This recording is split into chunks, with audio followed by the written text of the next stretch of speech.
ও আল্লাহর বান্দা, আজকে যারা নামাজে মসজিদে যাও না, 5 বেলার নামাজ পড়ো না, কিয়ামতের দিন আমার নবী তোমাদের চিনবেও না। আর যদি তুমি বলো নবী আমি আপনার উম্মত, নবী বলবে তোমার চেহারায় কোনো নূরের আলো নাই, তুমি তো নামাজ পড়ো নাই, ওযু করো নাই, ভেগে যাও। আমার নবী যদি তোমাকে ভাগিয়া যাওয়ার কথা বলে, উপায় নাই, জাহান্নামে যাওয়া ছাড়া উপায় হবে না।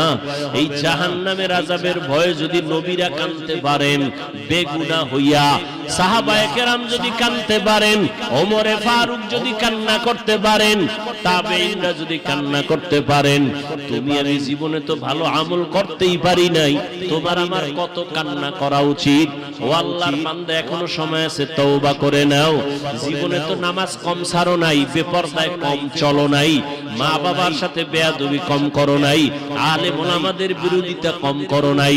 এখন তওবা করে নাও, আর আল্লাহকে মনে মনে বলো, আল্লাহ কোন দিন মরণ হবে জানা নাই, আজকে থেকে তওবা করে নিলাম, আর নামাজ ছাড়বো না, বেপরদায় চলবো না, দাড়ি কাটবো না, মা বাবারে আর কষ্ট দিব না, ওলামায়ে কেরামের বিরোধিতা করব না, মুরব্বিদের দোয়া নিয়ে নবীর তরিকায় চলবো।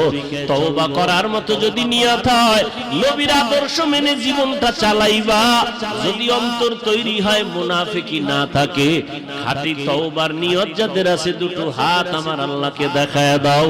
আয় আল্লাহ আমাদের হাতগুলো কবুল করে নেন, তওবা কবুল করে নেন। আয় আল্লাহ আমাদের তওবার উপরে মজবুত হইয়া চলার তৌফিক দান